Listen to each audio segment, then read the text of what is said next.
Blake Lively and Ryan Reynolds have hired former CIA agents with a proven track record of lying to the public, gaslighting the public. Did you know that Hollywood's very own It Girl just pulled off a legal move so outrageous that even the industry's insiders are in utter disbelief? It's absurd that they were going to this level. In a battle that's quickly spiraling into a full-blown public relations disaster, Blake Lively, once celebrated as America's sweetheart, has just made a decision in her legal fight with Justin Baldoni that has left fans, critics, and even her peers gasping in shock. Justin Baldoni just got a big win, meaning Blake Lively got a big loss. Are her lawyers dumb? Like, what's happening? Why do they keep making these mistakes and fumbling the ball like this? Today, we're diving deep into the chaos unfolding behind closed courtroom doors. We'll break down every jaw-dropping detail of how Blake's legal strategy not only backfired, but also revealed a side of Hollywood that few ever see. Not a little hypocritical? Is this a bad look of her if she's trying to tell the courts that we should stop talking about this? Stay with us as we uncover a saga that's as shocking as it is scandalous, where every twist and turn raises the stakes even higher. A massive hypocrite! It all began when Blake Lively, along with Ryan Reynolds, hired former CIA operatives. These agents, known for their secretive work in manipulating public opinion, were far from legal experts. Blake complaining that they're evading the privacy, they're doing all this, but then meanwhile, right, she's on Saturday Night Live with Ryan making jokes, hitting back. I mean, is it not a little hypocritical? Is this a bad look of her if she's trying to tell the courts that we should stop talking about this in public? Yes, you heard that right. Instead of relying on a conventional legal strategy, Blake's team enlisted a government-trained crisis PR fixer, an operative with a notorious record of twisting the truth and gaslighting the public. This move was meant to salvage her crumbling image in a lawsuit that has turned into one of the most bizarre legal battles in Hollywood history. Trying to basically ask for like 2.5 years worth of cell phone records, everything, location, all this data, which felt very evasive. Many are calling this move the height of hypocrisy, as Blake's legal team went all out. Their audacious request. Every call log, text message, and location detail from Justin Baldoni's personal history, spanning years. But here's where it gets even more absurd. Listen, it's ridiculous that you're asking for all this stuff because you're asking for 2.5 years, but you claim the retaliation started in August of this summer. While Blake had publicly claimed that Baldoni's alleged retaliation began in August 2020, her team demanded records spanning over 2.5 years. It's as if they expected time travel to validate their case. Baldoni, you're right. We have squashed the subpoena. The reach was too big, and therefore they agreed that the ruling, they squashed the extent to seek the phone records of Wayfair. The ruling is without prejudice. Live parties, several modified subpoena. The courtroom quickly transformed into a stage for what can only be described as a judicial roast. With disbelief and stern authority, Judge Louis Lyman immediately slammed down Blake's overreaching subpoena, calling it overly intrusive and downright disproportionate. All documents related to blank, and they just wanted the phone records, and the court said no. The court said that could include therapists, doctors, friends, colleagues, business people. It's way too broad. The judge's rebuke wasn't just a dismissal of the request. It was a public denouncement of a strategy that seemed more like a desperate PR stunt than a serious legal maneuver. Sent him back to the drawing board and said, you gotta go meet and confer again. You could serve a more narrowly tailored subpoena, but you haven't done it here. Imagine the scene.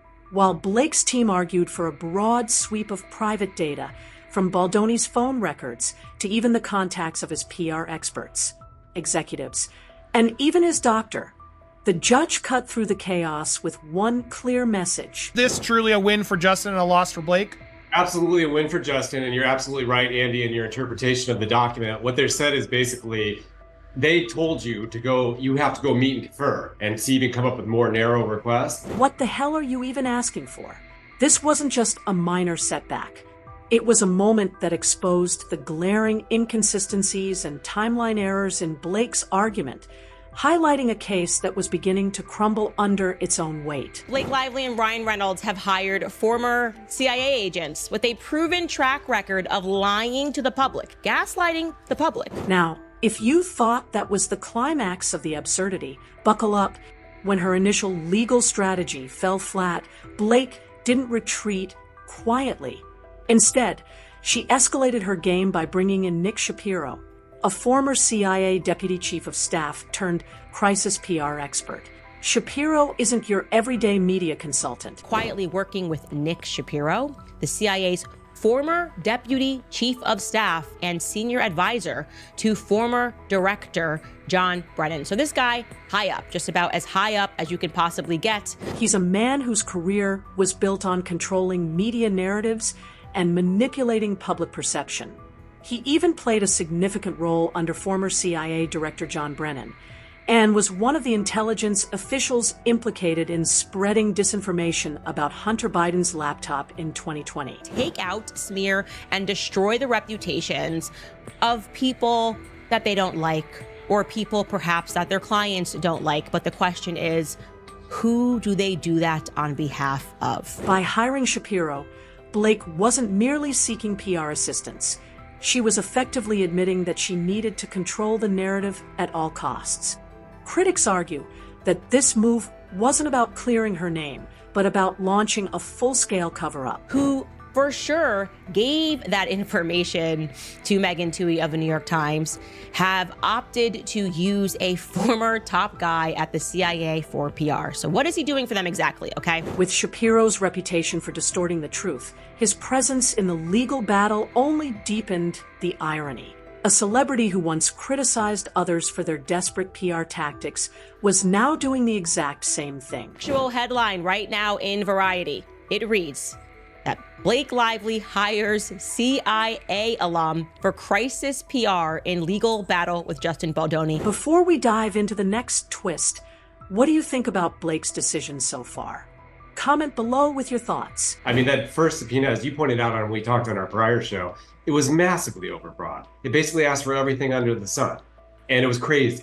And it was never going to get granted in full. So I'm surprised they didn't back off and try to do a little more tailored at the beginning. The fallout from these moves has been nothing short of explosive. Hollywood insiders, legal experts, and even political commentators have taken sides, and the public is weighing in with a resounding chorus of disbelief. Judge makes a point of like, well, then why do you need 2 years worth?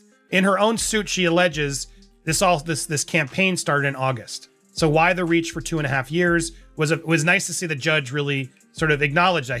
This was the part I'm looking for. Prominent voices like Candace Owens have lambasted Blake's approach, calling it a sham and exposing the hypocrisy behind her every move. Critics argue that instead of focusing on substantive legal arguments, Blake is resorting to theatrical maneuvers that ultimately hurt her credibility. Anyone else seeing the gaslighting from Blake and Ryan, constantly trying to just wave things that we've seen with our own minds and pretend like they didn't happen? Viewers have taken to social media to express their shock, with many questioning how someone in Blake's position could let her case spiral so wildly out of control. Is this really a bid to protect her reputation, or is it a desperate attempt to save face as her legal arguments collapse under scrutiny? A massive part of the CIA's job, really the most important part of the CIA's job, is managing public relations, because we, the people, wouldn't agree to go to war unless they sold that idea to us. With every new detail that emerges, from the ridiculous subpoena request to the blatant timeline errors, the public is left wondering, how did we get here? While Blake's legal circus was unfolding, Justin Baldoni wasn't sitting idly by. We're women, so we can just lie and cheat and steal our way in to control these big movies. I mean, how disturbing is this to you? Instead of remaining in the shadows, he's been fighting back vigorously. Now embroiled in a $400 million defamation and extortion lawsuit against both Blake and Ryan Reynolds, Baldoni's legal counteroffensive is gaining momentum. Saturday Night Live with Ryan making jokes, hitting back. I mean, is it not a little hypocritical? Is this a bad look of her if she's trying to tell the courts that we should stop talking about this in public? The lawsuit accuses them of not only attempting to tarnish his reputation, but also orchestrating a smear campaign aimed at destroying his career. Blake Lively is caught in old footage revealing that, yes, her secret plan is to always take control of the movies and lie to the directors. Baldoni's legal team is using the very inconsistencies in Blake's case, the contradictory timeline, the overreaching demands, and the reliance on a former CIA operative as ammunition in court. Every misstep on Blake's part serves to strengthen his position, painting a picture of a celebrity more interested in personal vendettas than in seeking justice. As the courtroom drama intensifies, it's becoming increasingly clear that Baldoni's case is not just surviving, it's thriving. What she has told people in interviews, she's opened up about the fact that she struggles for equality, all of the struggles that she faces. There's a deeply ironic twist to all of this. Blake Lively, once revered as Hollywood's golden girl, is now being portrayed as a manipulative, self-serving actress willing to go to extreme lengths, hiring ex-CIA operatives and demanding invasive subpoenas to protect her image. It was a really strange position to be in because I felt like I don't want to just be an actor. Like I want to have more authorship. Meanwhile, Ryan Reynolds, who has been inextricably linked to her through their public appearances and collaborations, is now seen as complicit in a scheme that's not only backfiring, but also threatening to ruin their reputations. Also, the judge in Blake Lively's case just slapped down their psychopathic request for 2.5 years worth of every message that Justin Baldoni and Justin Heath and the PR agents have ever sent to everybody, plus location data. We knew that was going to happen. The irony is palpable when you consider the public statements made by both celebrities. On live television, while Blake tries to play off her legal battle as a mere misunderstanding, Reynolds has been seen making jokes on shows like SNL, attempting to deflect attention from the escalating legal issues. But what happens when the joke falls flat? What happens when the public realizes that their lighthearted banter is merely a smokescreen for a deep-seated legal and PR disaster? Blake Lively asked judge for stronger protective order to keep Justin Baldoni suit details private after receiving violent messages. They go there. They are really trying to keep the evidence out of the public eye, it would seem. Yeah, he's right. Beyond the personal drama, this legal battle is exposing a darker, more unsettling side of Hollywood. The involvement of former intelligence operatives and high-level PR fixers isn't just about legal strategy, it's about control. In an industry where perception is everything, controlling the narrative can mean the difference between stardom and obscurity. Blake's decision to bring in someone like Nick Shapiro is a testament to just how desperate the situation has become. Taylor Swift have all been sort of inserted on this, thanks to you, Blake. And now it's gone against Justin, which Justin disputes and says that's not true. So when you get this information, or if your co-stars end up not supporting you, that all is private? And then what? We don't get to know that? No. Insiders are whispering about the lengths to which powerful celebrities will go to maintain their image. This isn't just a legal battle. It's a power play involving some of the most influential figures in the entertainment world. He was not actually a party to the suit. Well, she will be able now to receive his messages for 4 months, to be able to see if phone calls took place for 4 months. And of course they did, because they hired him. With names like Ari Emanuel and even hints of Taylor Swift's potential involvement looming on the horizon, the stakes have never been higher. Could it be that the ripple effects of this scandal might drag in even more of Hollywood's elite? And let the process play itself out. These are good people that have been in the business for decades and have never had any bad press about them, and all the people they work with like them. And so, is this true what they're saying in that allegation? These are two bad guys. As the dust settles in the courtroom and the public continues to dissect every detail, one thing is abundantly clear. Blake Lively's legal strategy is falling apart in spectacular fashion. Ryan Reynolds went in there and said he wanted him dropped from WME, and somebody at WME who just outed himself made it happen. And that's Ari Emanuel, the CEO of WME, is now bragging that he dropped them. And he says his reason is because he's ride or die. Every twist in the tale seems designed to expose not just the weaknesses in her case, but also the deep-seated hypocrisy behind her actions. From demanding years' worth of private data to hiring operatives known for their media manipulation skills, her every move screams desperation. We are allowed to have confidentiality because this is an SH claim, and therefore it's so important that it must be secret. We must control and protect everyone. Judge Louis Lyman's harsh dismissal of her subpoena request wasn't just a legal decision. It was a public declaration that the court sees through the theatrics. With the judge openly questioning the logic behind her timeline and demanding a far more tailored approach, it's evident that her case is built on sand. Terrible look for Blake and Ryan Reynolds, but these two seem to be very intent on making every wrong move, in my opinion. Like, they truly believe they are too rich and too connected to have to face any responsibility for their lives. They're just going to hire people who are more immoral than them to handle it. The courtroom has become a stage where every misstep is highlighted, and the once glittering image of Blake Lively is slowly being tarnished by her own actions. This isn't just about one lawsuit or one PR disaster. The ramifications of this legal battle could have far-reaching effects on the careers and legacies of everyone involved. Are you nuts? You made this a public battle, and now it is a public battle, and Justin has every right to fight this publicly to clear his name. If Blake loses, the fallout could be catastrophic. Legal fees running into millions, a shattered public image, and even the possibility of being blacklisted by major studios. Hollywood, known for its relentless pursuit of perfection and image control, won't stand by silently when a star's credibility is in question. Lively and Ryan Reynolds have hired him because he has proven that he is willing to lie without flinching, that he will straight up lie to protect his clients, he will lie to gaslight the public, and he has proven successful. Ryan Reynolds, too, finds himself trapped in this spiraling drama. Known for his charm and wit, he's now facing criticism, not just for his legal entanglements with Justin Baldoni, but for his association with a strategy that appears to be nothing short of a public relations catastrophe. Can we just hold on, Blake?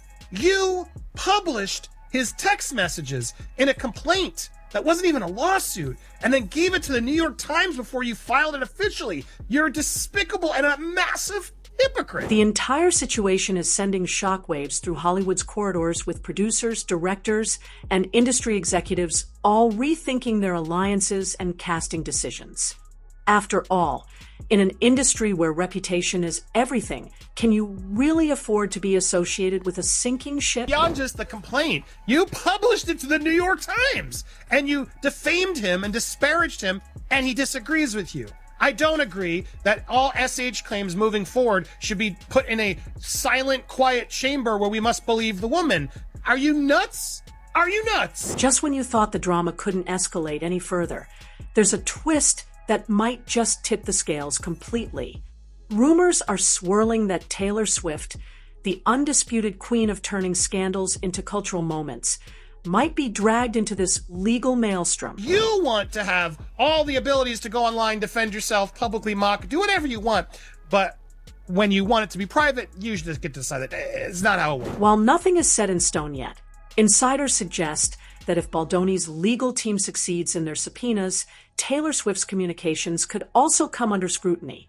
Imagine the pandemonium if one of the world's biggest pop stars is forced to testify in a case that's already a powder keg of celebrity drama. Taylor Swift is going to be subpoenaed for sure. I think there's going to be others who have been known, anybody who they know that the PR people talk to, any people that they know that Baldoni talked to regarding PR. What they're going to have to do is come forward with a list of, here are the people that we think have relevant or potentially relevant information. The prospect of Taylor Swift's involvement only adds to the mounting pressure on Blake Lively. What began as a personal legal spat has now evolved into a full-blown Hollywood scandal that threatens to pull in even more of the industry's biggest names. With every new development, the stakes rise higher, and the lines between personal vendettas and industry-wide power plays blur even further. Oh, is it such an important private matter? You were on Saturday Night Live letting your husband make a mockery of your whole thing. The question on everyone's mind now is, who will be the next casualty in this unfolding drama? At the end of the day, this isn't just another celebrity lawsuit. It's a high-stakes Hollywood showdown that could redefine power in Tinseltown. Blake Lively's risky play has set off a chain reaction, leaving us to wonder, is this the turning point for her career, or just another twist in a saga that keeps getting more explosive. Guilt to men, and I just it's sickening. It's sickening. And as a thinking person, we should have waited for the facts. Like, Justin has already been fired from so many things. I want to know what you think. Do you believe Blake can pull off a comeback? Or is this the beginning of her downfall? Let me know in the comments below. Your opinion matters. If you enjoyed this deep dive into one of Hollywood's wildest scandals, make sure to hit that like button and subscribe to Sasha Spills for more insider updates. Stay tuned, because we're just scratching the surface of what's about to unfold in this battle of egos and power. This is Sasha, signing off. Stay curious, and I'll catch you in the next video.